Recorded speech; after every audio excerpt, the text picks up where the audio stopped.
j'ai un secret, disait Icare, mais il n'est pas seul, Icare, hein, qui ne veut pas partager.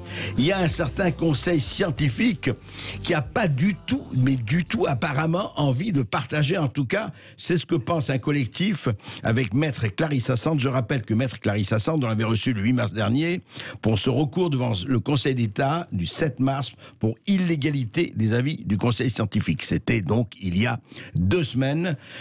Clarissa Sand, bonjour. Bonjour. Alors, dites-moi, qu'est-ce qui s'est passé depuis ? Vous aviez, je rappelle effectivement que vous aviez déposé un recours à cause de, effectivement, où sont les délibérations. D'ailleurs, le Canard enchaîné avait parlé de ça.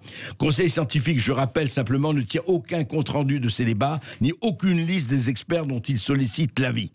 Voilà, et la CADA, la Commission d'accès aux documents administratifs, vous avez répondu, eh bien oui, non, ça n'existe pas, effectivement, nos discussions sont souvent informelles, des échanges par téléphone, par courriel ou par SMS, et résultat, on ne sait pas, voilà, il y a un conseil scientifique, et pourtant, cela fait 1 an, plus d'1 an d'ailleurs, qu'il dirige effectivement, qu'il nous pilote dans cette gestion du Covid-19. Eh bien, où en sommes-nous aujourd'hui, Maître Sand ? Écoutez, la situation, elle est ubuesque. Ubuesque pourquoi ? Parce que j'ai entendu hier soir, comme vous, Gabriel Attal indiquer hier soir oui. Dans les médias qu'il y avait effectivement que notre président de la République était attaché viscéralement aux libertés et à l'état de droit. Or, il s'avère que nous avons effectivement introduit ce recours le 7 mars dernier. Que le ministère de la Santé a répondu par un mémoire le 16 mars sans jamais répondre à cette problématique en fait d'absence d'impartialité des débats et de traçabilité des débats. Également, il ne veut pas répondre sur le fait qu'on considère que les critères qui ont été mis en avant par le comité scientifique et repris par le gouvernement et vice-versa ne puisse pas permettre de déterminer l'existence d'une catastrophe sanitaire au sens du Code de la santé publique. Donc, je vous avoue qu'on a été quelque peu pas surpris parce qu'on est dans une situation aujourd'hui où on s'attendait à une réponse un peu de côté, mais à ce point-là, ça dépasse l'entendement juridique. Et donc, la situation est que depuis 40 minutes, il y a eu la clôture d'instruction de ce dossier devant le Conseil d'État. Oui. Et on a reçu un email jeudi en indiquant du Conseil d'État, nous indiquant qu'il n'y aura pas de tenue d'audience compte tenu des mesures restrictives annoncées par le gouvernement depuis jeudi soir. Ah. Alors là, on est resté extrêmement pantois et pour nous, c'est véritablement un effritement de l'état de droit. Pourquoi je dis ça ? Je dis tout simplement ça parce que dans le cadre de cette demande et de ce recours, nous avons sollicité, sur la base des 50 pages d'argumentaire qui ont sollicité une centaine d'heures, une enquête à la barre, donc des auditions de témoins, de médecins, de scientifiques, de modélisateurs, de statisticiens, pour venir au soutien de l'argumentaire qui n'a pas été contrecarré par le ministère de la Santé dans le cadre de son mémoire du 16. Donc, si on considère qu'il n'y a pas d'audience à tenir, comment voulez-vous qu'une enquête se fasse à la barre ? En fait, le Conseil d'État vous a dit circuler, il n'y a rien à voir, quoi. Nous, ça nous intéresse. Non, le Conseil d'État n'a pas encore statué sur l'affaire, donc il clôture l'instruction, mais en nous empêchant d'avoir une audience physique. Ah oui.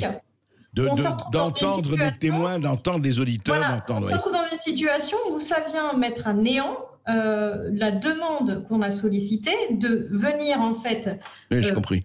Discuter de ce débat qui n'a jamais eu lieu dans une enceinte judiciaire. Donc ça, on est dans une situation extrêmement grave et qui effectivement nous laisse à penser qu'on est arrivé à un point de non-retour sur la notion d'état de droit.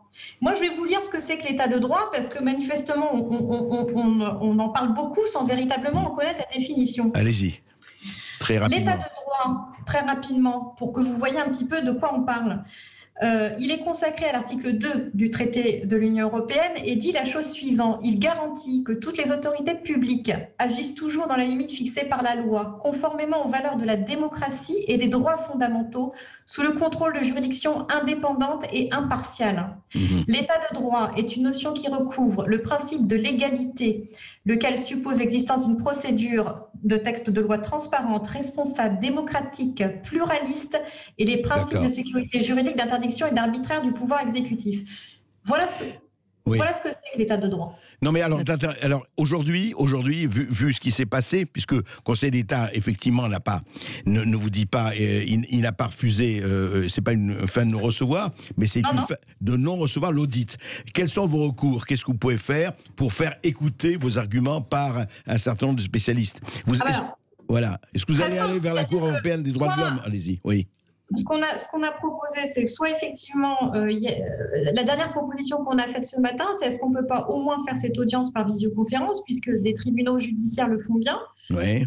Et si, en tout état de cause, le Conseil d'État considère qu'il n'y a pas lieu effectivement à cette enquête et que les arguments sont balayés, nous irons devant les juridictions supranationales.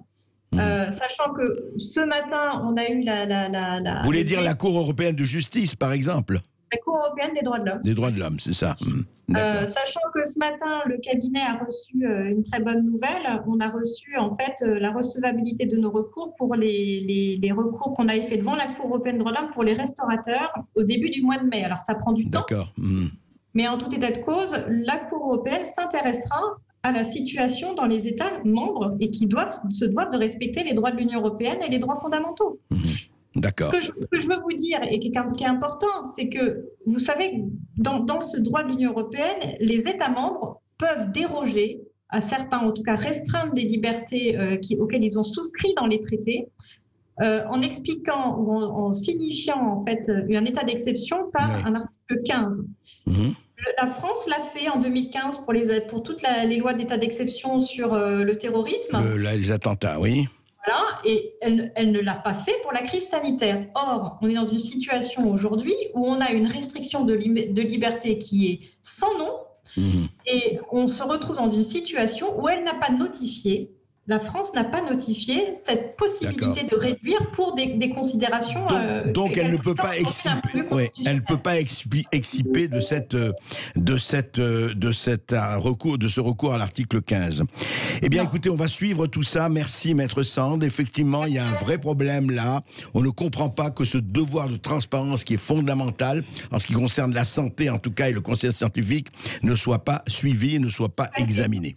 Juste une petite chose, Monsieur Bercoff, juste pour dire qu'on a fait une synthèse de toute la présentation de ce qu'on a pu faire sur notre et qu'on l'a publié sur le site du cabinet. Donc tous les auditeurs qui veulent. Alors redonnez le site du cabinet, oui. Alors c'est sandavocat.com. Sandavocat.com, absolument. Et bien ce sera suivi. Vous pouvez voir une 13 pages qui explique ce qu'on va avancer devant le Conseil d'État. D'accord. Merci, sandavocat.com, ce sera retenu.